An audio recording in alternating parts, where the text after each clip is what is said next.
We're going to come back with Aquilla, and she runs our kitchen, and she's going to allow me to cook a meal with her. So this should be quite a scene, and Dominica, you're not going to come in and make fun of me.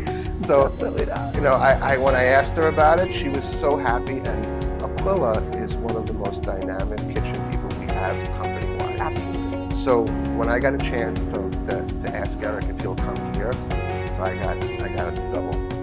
I got to be with you, and I got to be with Aquilla. So we're going to come back, and I'm going to cook a meal with Aquilla, and I'm going to do the best that I can. And Dominica, thank you so much. Absolutely. I really appreciate it. I'm grateful for the opportunity. Thank you. And I can't wait to see all the other things that you're going to get done. Good stuff coming. We'll be right back with Eye of the Storm.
Welcome back to Eye of the Storm. My name is Marlon.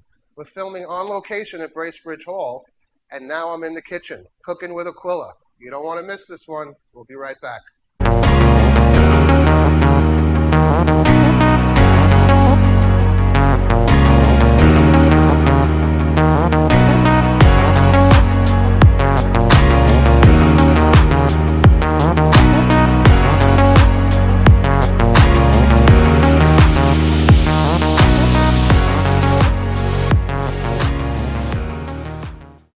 Welcome back to Eye of the Storm.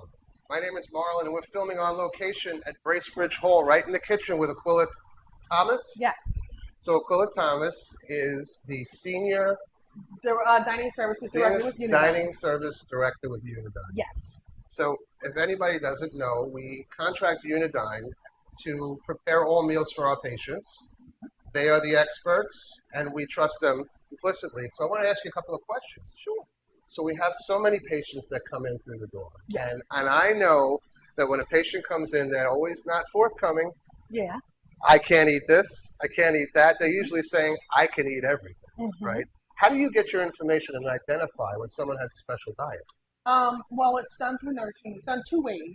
We're given a list of every patient with their picture and their name, and it identifies any dietary restrictions that they may have. Okay. And then also nursing follows up with an email. Either nursing or the therapist will follow up with an email with their dietary restrictions. So have you ever had a situation where a patient said, well, I don't struggle from that, I could eat that, Actually, and then eats it anyway?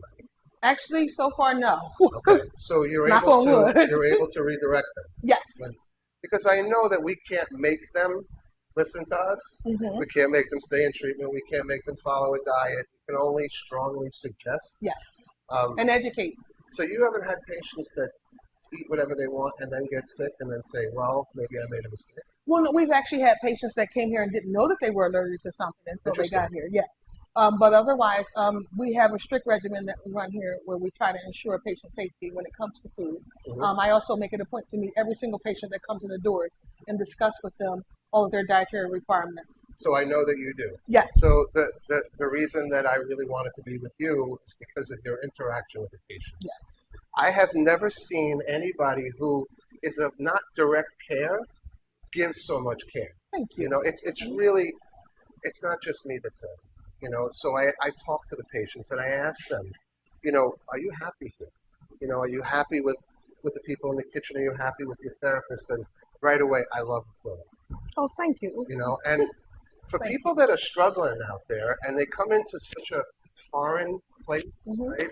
Like coming in here is a big gamble for yourself. It's You a don't culture know. shock. Yeah, you don't know what you're going to get. You don't know what roommate you're going to have. Yep. If you're going to want to stay, and when they can identify with somebody that makes them want to stay and try, it's a home run for us. Well, you know? thank you. In my department, regardless of whether you're the director, whether you're the cook, or whether you're the server, you cannot look for me if you don't possess compassion and empathy. You just can't do it. So we talk about this in other shows that our owner, Brian O'Neill, is the same way. That you can have a lot of credentials. You can be fully capable to do a lot of the jobs in here, but if you don't have the heart for the patient, he doesn't want you. You know, and I didn't understand at first. It's just, you give me a strong work ethic and a person who cares, and I'll show you a patient who wants to get help. Yeah. A patient that wants to stay with you. You have to connect with someone. You have to connect with someone, right? And we all talk about patient engagement. How it's so important that a patient feels engaged, supported. How much better is a connection than food? Oh, most definitely. You know, I mean, because I know everywhere I go, every city that I travel to, the first thing I want to do is, where do I eat? That's exactly Right? it. Where am I going to go to eat? And you know, I'm also from the food background, so I was in the bagel business, and we had some cafes, and you know, light cooking and things like that. And it was always cooking for a profit, Right. cooking to pay your rent, cooking to make sure everybody was paid. Here, you're cooking for people that are getting well. My motto is we heal through nutrition. So you heal through nutrition. Yes. That's fantastic Yes. because we're not looking to make a profit No. by feeding people. We're looking to save lives. We're looking to save lives and make people feel supported, Yes. right? And I saw that in you the first time I met you. Thank you. With the fly swatter and everything. Like I can't have a fly Pulling anywhere the in my fly dining killer. room. That's right. And then the patients started to laugh because you cared so much about the surroundings for them Most definitely. that they appreciated it. And I'm a glad. couple of them sat with me and said, you know, she's incredible. Thank And, you. and Dominica, our CEO, has said the same thing, Thank you. that she's just very, very happy to have you here. I'm As happy to we be all here. are, I'm you really know. happy to be here. I love my job. And it shows. I love my It job. shows. So today is the fun part because today we're going to be cooking with Aquilla. Yes. Sounds like a book, right? Cooking Yes. with Aquilla. Sounds like a good book. So what's the name of your restaurant? Simply Divine. Simply Divine, Yes. right? So we're going to be making what? We're going to be making lemon balm grilled chicken salad. Lemon balm grilled chicken salad. Yes, with herbs fresh from our garden. You guys don't want to miss this, especially me cooking. You don't want to miss this. Yeah. We'll be right back.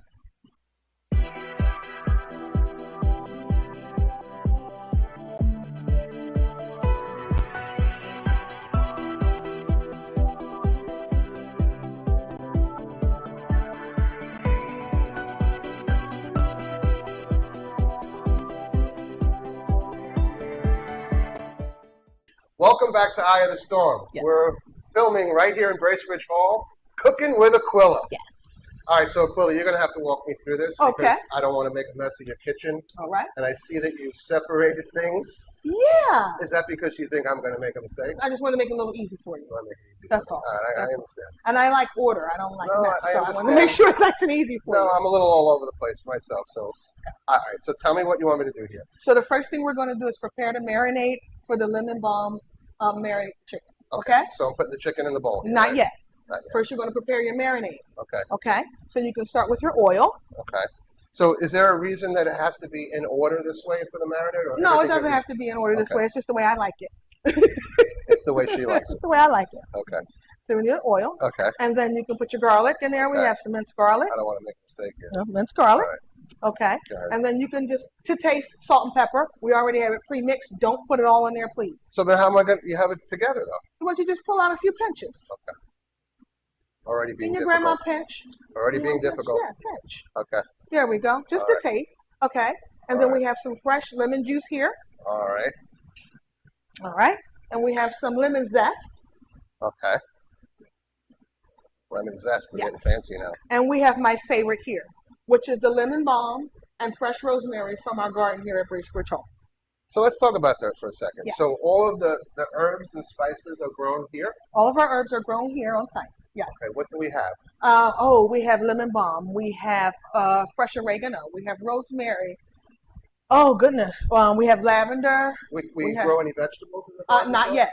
We're Okay. going to be doing tomatoes. We're going to do peppers, and we're going to do cucumbers. So this is a good time to bring this up that you don't know, that I brought in a couple to tour the facility that the woman was born here. I don't know if You know told that. me that. Yes. So I stayed at a bed and breakfast, and I saw a picture of our site on the wall, and it happened to be the woman was born on this site. So I brought her and her husband in for a tour. Mhm. She was in tears. She couldn't believe what the place I looked remember like. that day. And her husband said, okay, I would like to donate to your program.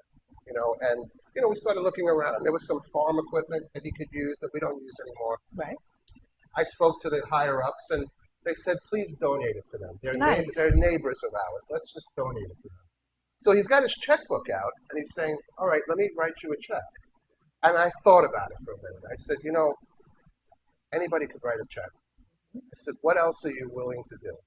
He says, you tell me. I said, well, you're a professional farmer. I said, we have a lady named Aquilla who's got a garden, and what if we expanded that garden next season, where you came with your tractor and you really gave us something? And he says, I'll be there, you tell me when. So this is going to be something for you that I didn't tell you yet, that I wanted to bring up on the show, that I'm going to bring a professional farmer here who's got his own farm. He's got 700 acres, and he farms grapes and all kinds of vegetables for everybody, and he wants to give back to here, to This this is going to be site. amazing. So yeah, I wanted you to be involved in that. That's because going to be so nice. this is exactly what we do. We serve people, and I wanted to do something for you Thank you so much. because I know how much you value your job Thank you. And the patients patients are that going to you love serve. it. Like, they become part of our family. So why can't we give them everything? And to know that they had a hand in growing what we're serving. So they're going to come out, and they're going to teach us all This about is so, like so awesome. farming, and My they're going staff to is be here going a to love lot. this. They're going to be here a lot for other things that we might need. Thank you. And they're going to help KC with the grounds, and Thank you so he much. really wants to give back, and he was just so touched that I showed his wife where she was born. And to me, we just do this. Thank you for thinking of us and the We process always of just it. do this, right? Because other people need things, and we just want to serve, right? Mhm. And it turned out that exactly what I was looking for came back to this place. So next season, you will have a professional farmer in Thank here, you. and we're going to grow the garden that you want. Thank you. Thank you. Thank you, because this is because of the way you are. Thank you so much. All right, back Yeah. to this now, because you And I can't have to cry in the wash my- kitchen. And I have to wash my hands All right. because I've been touching my face. All right, we're going to take a short break because Aquilla started crying in the I kitchen. know. Sorry. And we can't cry over the chicken. No. So we'll be right back. Don't go away.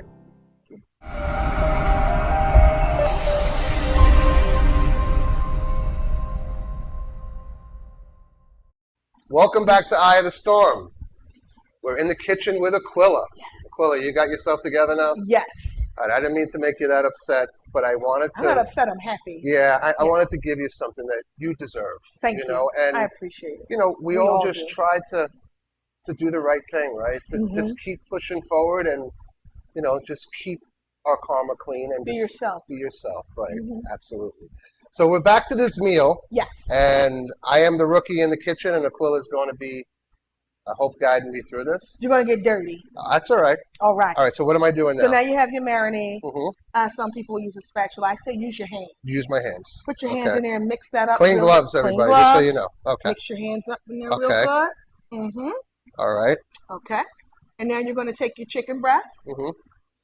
and you're going to dredge it in there and get it all nice and coated. Okay. Yes. Keep turning it because you want it to get covered really good. Okay. Okay. Now we're going to take those gloves off because we're going to cover this in plastic wrap Okay. and put it in the refrigerator for 1 hour. Got it. Okay. I got it. There we go. We're going to get that in the fridge. But I already had a piece marinating. All right, so we have a piece that's already marinated. Yes. Okay, let me just change my gloves. Of course. I'm going to uncover this. And as you can see, all the same ingredients. Is there like a technique to put gloves on when your hands are wet? Dry them. Blow it. No, you should never do that. You just dry your hands. It never ends the comedy in here. Yes. Would you like If your hands are wet, dry them. Here's a clean towel. Thank you very much. You Now can that dry I'm your struggling hands. over here. Okay. There you go. Can't even get the glove on. Imagine what this chicken's going to taste like. Good. If it leaves this kitchen, it's good. All right. Now that I've spent most of the time putting this glove on. All right, now that I got my gloves on, we're getting ready to cook this chicken. So we have a piece of chicken that's been marinating for how long? For an hour. For an hour. Yes. Okay, and what's the difference if you don't marinate for the hour? Then you won't get the full body flavor in your chicken. Okay, You'll just have lemon coated chicken. Got it. All right. So here we go. Heading over to the grill. Yes. All right. Okay. Am I using this one? Yes, you can. Okay. Be very careful when you lay it down because it's going to sizzle. It's really hot. There we go. All right. So this is. I'll take this. So how long do you cook it on each side? Okay, it's not on each side. You cook it until it's an internal temperature of 165 degrees. Okay. So you when want to do make you sure the start chicken's flipping? done. Right away? No, you let it sizzle for a while. You want to get nice grill marks on that. Okay. Okay? And while that's happening, we can start making up the salad. So I can walk away from this? Yes. You want to put that over here? Okay. Yep. Thank you. Okay. Okay. So now while the chicken's searing off, we can go ahead and start mixing up our salad. Okay. We're going to move these things out of the way. Okay, because we're done with these. Okay. I see how organized you are. Always cooking and cleaning as we go? Yes, you're supposed All to cook and clean as you go. I don't like mess. Oh, I'm glad you're next to me because that's not what would be happening. Okay. Okay. So the first thing you're going to use is some mesclun mixed greens. Okay. Okay. And you can just dump that right on in. Okay. Okay. And then we're going to add some fresh spinach. Okay. Also the whole thing? You go the whole thing. Okay. So now, really easy. You're going to have some red onion. The whole thing? You can use the whole thing. Yes. Okay. Some heirloom tomato. And soon we'll be growing in your backyard. We'll be growing in our own garden. Okay. Yes. And then some nice sliced carrot. And a few sprinkles of some fresh Parmesan cheese. Okay. Go for it. Yeah. Good? All right. All right. So Should now, we be checking chicken's it? fine. Chicken's fine. You see me, I hear the crackling. I want to run over there. I When think you it's going to stop burn. hearing the crackling, Yeah. that's when it's time to turn it. Oh. Anybody out there know that? Because I didn't know that. You notice how it's starting to simmer less and less? Yes. It was really loud when you put it on. When you go to flip it, it's going to get loud again. Yeah. So as it starts to sizzle, then you want to flip it. Interesting. Okay? It's All going right, to get a so little quiet. am I mixing this with my hands? Of course, you're going to mix it with your hands. Yes. All right.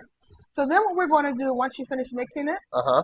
we're going to use some of our fresh Italian dressing that we make here in-house. All of our dressings is made from scratch here in-house. All of our food is made from scratch. And then we also utilize the herbs from our garden as well, our fresh oregano, fresh thyme, and rosemary. It's all put into our oregano. I think it's just so fantastic that we have all these things available. Yes. You know, and when we tell the patients that this is their experience, some people don't believe it. Nope. You know, I mean, this is actually real. We go out of our way to prepare fresh food, fresh dressings every Everything single from day. scratch. Every day, because that's how we feel about caring for you. Yes. So, I mean, it's just incredible. And I'm so glad that you let me in because I want people to see this. They should. I'm a believer know? in what you put in is what will come out. Absolutely. And the more that we put into you, the more you can give our patients. Yes. Right? And you notice that chicken got quiet? I did. Now can I flip it? Yes, Because you can. I have anxiety. Yes. All right. All right. I can't help it. This is part of who I am. First, lift it a little bit. Check out that grill mark. Oh, yeah. You can flip it. Uh-huh. It's going to have a really nice charred flavor to it. Now let's let it go. All right. Leave that over here. And if you like, you can actually start putting your dressing. So how much do you use? I use to taste. See, for me, I like it wet. No, right, but some people don't. Exactly. So you do it to taste. I'm a person who always asks for my dressing on the side, so that way I can control how much I put. Okay. Yeah, that makes sense. Okay, so it's up to you. All right, so I've already shaken it up. So you tell me when I should stop. You make sure the whole goal is that you want to coat all of the lettuce in it. That's it. Okay. I think we're So you kind can of good. stop. Yes. And am I okay? Mix it up real good. You want to make sure it covers everything, and you can always add more. Right. See, I think that's enough because you could always add to taste, like you said. Because if you put too much, then you kill the whole salad, right? Yeah, but you can mix that up a little bit more. Okay. Because I see some of the greens don't have any glow to them. Yeah, see the difference there? Yep. Mix it some more. All right. So now what we're going to do. This is fun stuff. This is great I'm stuff. glad I don't have to clean up. Smell it though. What? Do you smell that? Oh, yeah. This is actually the lemon balm that we've used for the chicken. Take a whiff. Oh, wow. Yeah. It's like a fresh squeezed lemon, isn't it? Growing right outside. Yep. Grown right outside, as well as our rosemary. Oh, that smells great. Grown right in our garden. Yes. So now, you want to take, while your hands are all nice and gooey, you're going to take some and you're going to lay it out on your plate here. And make sure you can see some of all that good stuff that's inside of it, the carrot and Right, like that's the enough. condiments and stuff like that. Yeah, that's enough. Yeah. And all the heirloom tomato and stuff. Yep. You just made a beautiful salad that's going to taste really good without doing a whole lot to it. Sometimes less is more. Kiss. Keep it simple. Keep it simple. Keep it simple. All right, back to the check chicken. your chicken? Back to the chicken. Just All right. check it. Nope, not ready yet. Okay. We're going to let it go. We want it to be done all the way Okay. through. Okay. This is fantastic. Wonderful. So, Aquilla, tell me, when we do get this garden going, what are you interested in having back there? And what can grow in the time period that we have, right? Because I'm not that familiar with how fast it takes to grow a certain vegetable. When do you plant it? When does it... To be honest, I have a brown thumb. Okay. But that's why it's amazing that we have Lynn here. Yeah. And Lynn actually tends the garden with the patients. So I don't actually tend the garden. I just take all the ingredients from the garden. So I will say, when I stay at the bed and breakfast, everything is available. Yeah. So fresh tomatoes, That's he what has we're looking peppers. for. We want peppers, we want tomatoes, He we want grows cucumbers. grapes. Yes. He has strawberries out there. Yes. Cucumbers as well. Yep, all the herbs and spices. And, you know, I think that we can get you everything you need. And what we plant, we will definitely use. Oh, yeah. The patients feel so good when they go out with Lynn and come back knowing that they contributed to the meal. Even if it was just on the soil or just being able to say that they picked the things that were in there, they get so excited. It's a special thing, you know. I mean, I grew up in New York where there was farms that I went to. I didn't go apple picking. I didn't do any of those things, you know. And then when I moved down south, I realized there's so many cool farms and things that are just, it's life, right? To be able to you go get into to your see backyard. things grow, right? Exactly. I grew tomatoes in my backyard. First time I ever did anything like that. They were And when I amazing, ate weren't it, they? I was like, I did this. All I grew fresh. this. I No didn't have to go to, you know, pesticides. and it was just great. And I think that that's a great part of the recovery process, to get out there in nature and, you know, Get your hands dirty. get your hands dirty, Yes. be a part of life, Mhm. right? Instead of just running around. And it becomes a new hobby for you. It becomes Exactly. another way for you to channel your energy. Hmm. Yeah. I think it's great. I I love think it. it's great. All right. All right. How are we doing over here? Smells good, I can tell you that. That definitely does smell good. You did good. What do you think? I'm not like, do me a favor. Pull that a little bit close. Yeah, there we go. All Closer right. to the flame. Because it was in the middle, it couldn't get, really hot. So you can tell a true chef. She talks to the food. I do. You know, I understand. You have to cook with love. You can definitely tell the difference. So for me, I was more of a baker. Oh, So that's skill. yeah, I was able to make any kind of bagel, any kind of bread there was, and I had different tricks that I used to use where I would hook up my fans from the oven to the front of the street. So people can So smell they it could as they're coming smell out. what we're cooking, whether it's cakes or bagels and stuff like that. And I would stop. I prided myself on to be a very good baker. But when it came to food, I wanted to go out and order. Well, you have more leeway when you're cooking food. Yeah. Baking, you have to be precise with everything. But for food, you can actually just take risks. Yes. And, and now all the different tastes go together, you know. And I remember as a young guy, my first store, none of that was that way.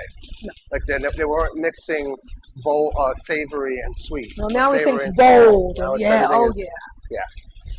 See that difference now? Still not yet? No, not yet. Okay. Just give it a couple of minutes. We want to make sure the chicken's done all the way through. Then you see the red coming out? Yep. It's not ready yet. Okay. Let it go though. Okay. Because the more you beat it, it becomes a little tough. It starts to get a little tough. Okay. We want a nice juicy piece of chicken. So in a normal meal, how many different dishes are there that you have to prepare? Well, for breakfast, we do a regular breakfast. It could be something as simple as eggs, sausage, a hot cereal. Okay. But we do eggs cooked to order for any patient. And that must be something. How does that? So if you have 15 patients that want sunny side up, we do it every morning. Listen, the goal here is that people shouldn't have to be concerned about what they're doing. So if that's what's going to make them happy that morning and get them started right on their day, then that's what we do. I'm a little stunned, and I think it's fantastic that a patient can go to the chef and say, "I'm sorry, I'm really not excited about what you have out there. Can I have sunny side up eggs, please?" And we'll make them. And you'll make them. Yes.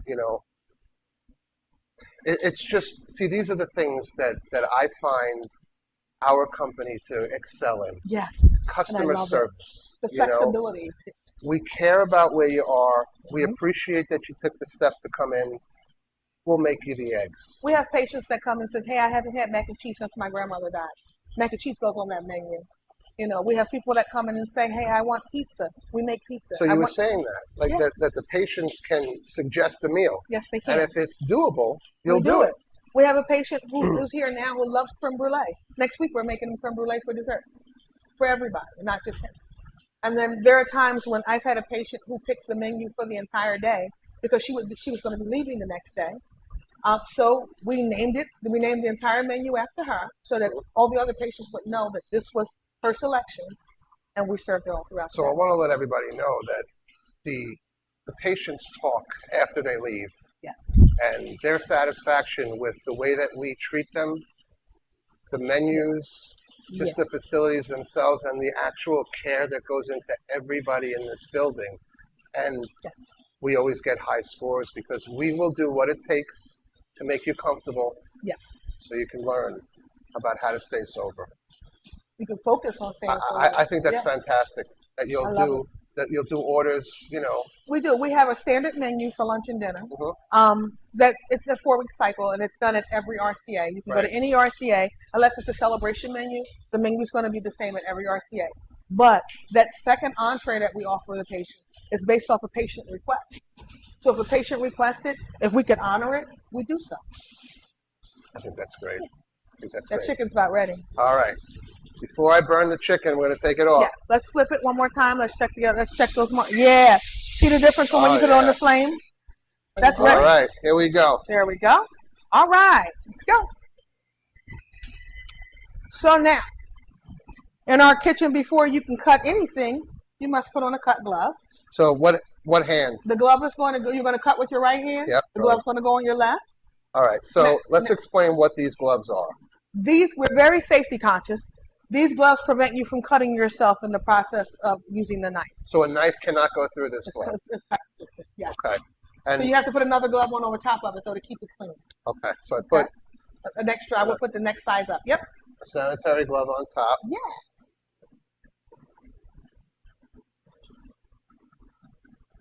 Oh, getting good with the gloves now. Okay. All right. So again, we use this cutting glove. Yes, the cut glove. The cut glove. Yes. In order for, obviously, not to get cut. And the laws are so strict with the cutting gloves that if you don't use them, what happens? Well, actually, it's our company. It's a requirement with our company. Okay. There are many places you can go that won't use them. Our company is very safety conscious. Okay. So you have to wear a cut glove in here or a disciplinary action. It's a requirement. It's a part of your uniform. Okay. Okay. And then we have this here, which we call a shotgun, where you keep your knife. Okay. Okay. All knives have to go into a shotgun, so that way you're not leaving knives just on the countertop, so someone can't just walk up and cut themselves. Right. Okay. And I also know that when you're done with all your utensils, they get put away in a lockbox, right? No, they actually go here because all the doors get locked. Okay. Okay. So we have So everything gets counted and yes. right. Yes. Okay. Okay. Because I know I had to do that in my store. That we would have a lot of knives that would get thrown in the garbage or whatever, and we had to assign people the knives. Is that kind of what you do? No, because we have such wonderful cooks and chefs here. They actually bring their own knives. They do. Okay. But we do keep our own supply of knives here because we have other staff here that need to utilize them as well. Okay. Yeah. All right. So how are we cutting this? We're going to cut this on an angle. Okay. Like this? It's called julienne in strips. Okay. So Yes. is that about Yes, that that's size? fine. Yes. You see the juice coming out of that? Mm-hmm. Yeah. Beautiful. You did good. All right. All right. So now, there. Okay, well, excuse me.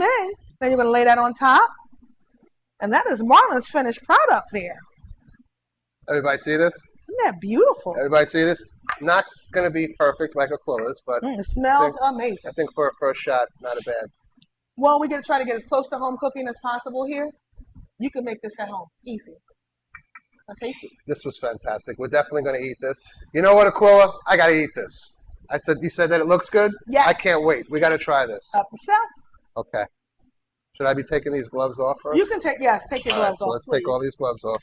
Take all of them off. Trying to comply here. Yeah. We're done cooking now. All right. Thank you. All right. All right, here we go.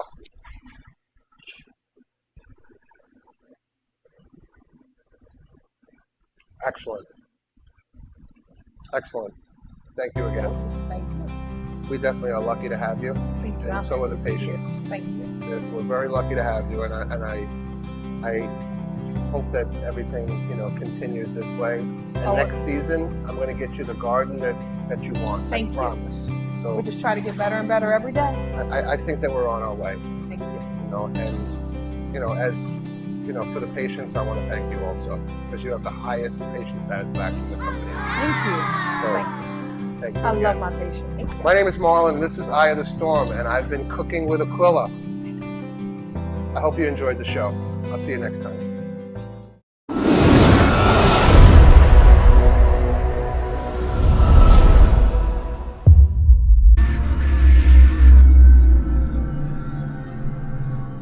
Welcome to Eye of the Storm. My name is Marlon. We're filming on location at Bracebridge Hall in Earlville, Maryland. I want to introduce my next guest. Her name is Charla Sharpe, and she is my customer relations manager. Carla, you want to explain what a customer relations manager is? So, for what I do here on the grounds is basically main point contact for anyone outside of the facility. Maybe some of our referrents, some of our other locations, our corporate office. I can assist in any questions that they might have for tours or any part of the program. Also keep a close contact with the patients here on facility and try to make sure that they know my face. And if they need anything, then I'm here. So I know that the patients come in compromised, and a lot of them don't want to get involved in recovery. And I'm sure you've heard a million stories about why they're here. Never for themselves, just, well, I had to come here because of my job, my wife, my family made me come in. What do you do for the patients to kind of ease their mind so they can accept being here? Because I know that, working in a facility full time, you get very close to the patients and you want to help them with all the things that they go through.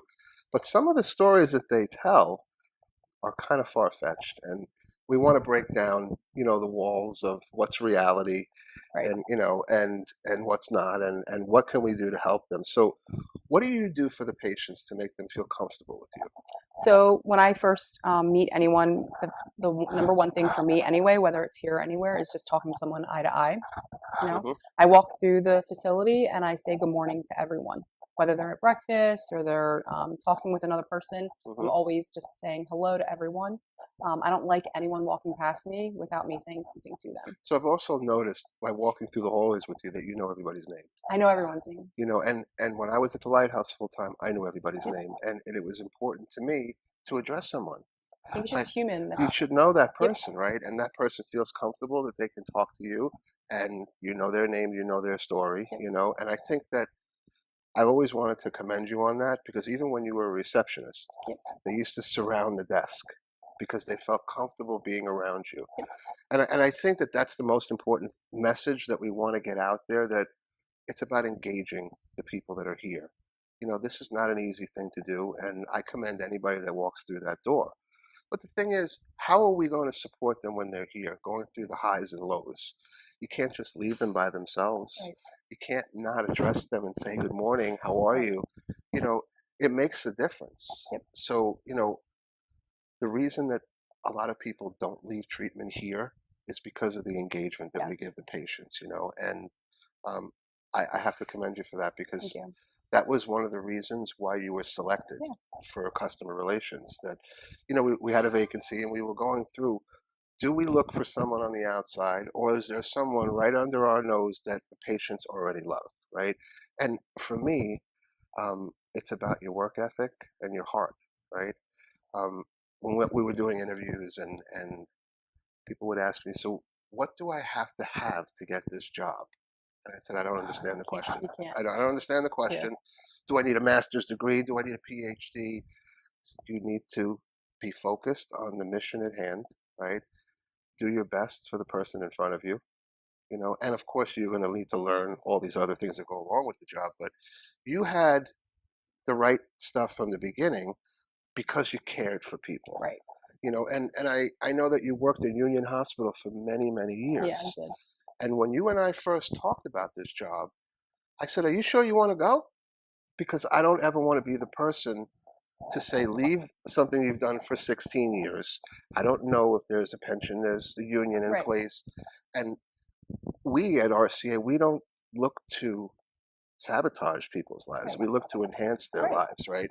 And that's not just for the patients, it's for the staff that we bring in. So I remember asking you, so Carl, are you going to be able to come here?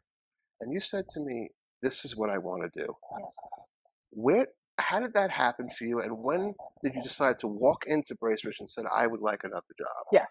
Yeah. So, working the nights and the weekends as reception, I was able to take part in our weekly church event that we go out every Saturday and we Okay. take the staff or the clients out, and I was one of the drivers. Okay. So, going to church every Saturday and probably hadn't been to church in many years Mhm. before that, it kind of definitely rebuilt my own, bringing me back to what was To your most faith, important yeah. and to my faith. And then not only that, sharing that with the clients at the same time for those that were trying to come back into their faith, Okay. having those conversations.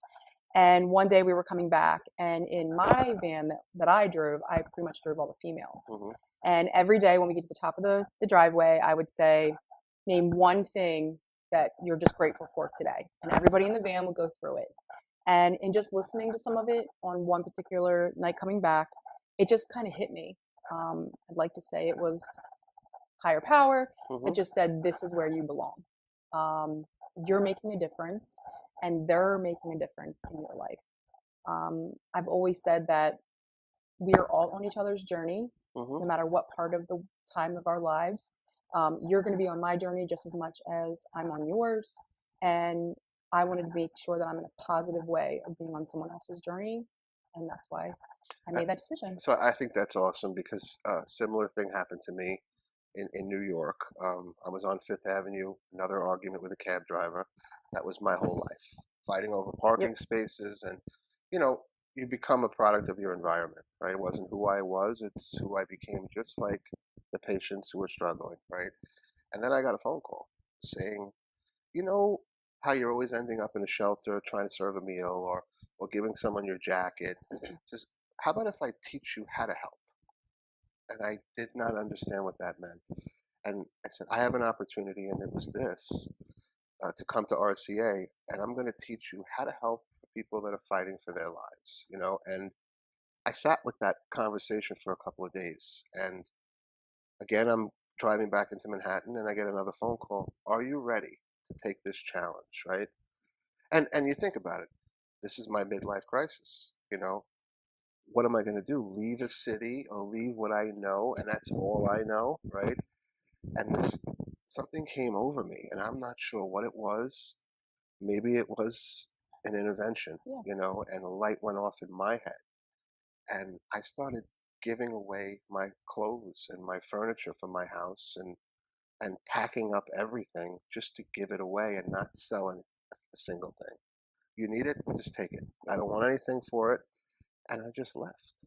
And I realized this is for me, you know. And a lot of people have told me the same thing, that they become soldiers of this, Yeah. right? And I think it's a wonderful place to be. You know, I think that we're fortunate that we get a chance to intervene in someone's chaos. You know what I mean? We lose a lot of people in this field. Yes. You know, people die a lot. You know, and it's usually younger people, and you suffer for it. You know, you go to a lot of funerals, and you Yeah. tell a lot of families, "I'm sorry that this didn't work for you." You know, but on the other side, there are people that have gotten a chance to survive. You know, and we have to balance that. Yeah. You know, the sadness and the joy of recovery. You know, and I will say that it's all joy because people tried. So even if you try once, that means you're making an attempt. Yeah. Sometimes it doesn't work out. I tell them all the time, you know, at least you made it. At least you At made least it. you came in, Yeah. right? There are so many people that just don't even succumb to it, Hmm. or at least you came in and you're trying. That's an effort right there. Right. I mean, I think that, like I said earlier, I commend anybody that walks through that door. It's Yeah. the hardest thing to do, you know. But you recognizing, even being in the medical industry, that that wasn't the field that you were going to be in. Like after 16 years, Yeah, like like how did that happen? You I know, was I was at the hospital for over 17 years. 17 years. 17 years. I started out, you know, in one particular specialty and moved my way around to towards the end, staffing coordinator, you know, 30 plus employees, Hmm. dealing with call outs every morning throughout the day. So my patient touch was gone. Hmm. And then when I came here and was still in reception, kind of got it back. Hmm. But those 17 years gave me so many tools to work here and to deal with people Hmm. that are just priceless. So I want to tell you the major touches that you still have in that hospital, because you say you lost your patient touch. Because of you, we've been able to develop a relationship Yes. in the hospital with, Yes. and we just spoke to Dominica about this in the Yes. OBGYN clinic. Mhm. And because of your work and your connections, you were able to get us into that hospital to do case management for people that are struggling. Here on the front lines of Yeah. people walking into the hospital, please help me. Somebody help me. But no one's qualified to give that help.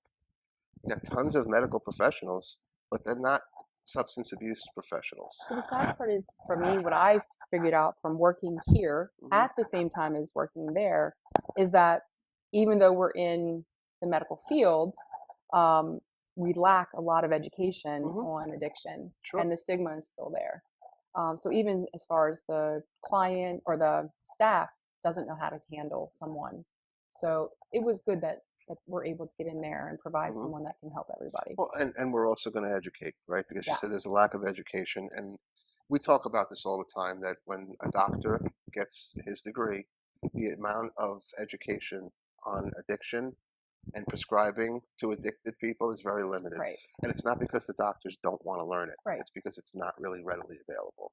And I think that the more lobbying that we have done and made aware that they need more education, more things are happening. The 5-day prescription now, where you have to go back again. You don't go to a doctor right away. They give you a 30-day prescription. Yeah. You have to prove your illness, that it's genuine pain management.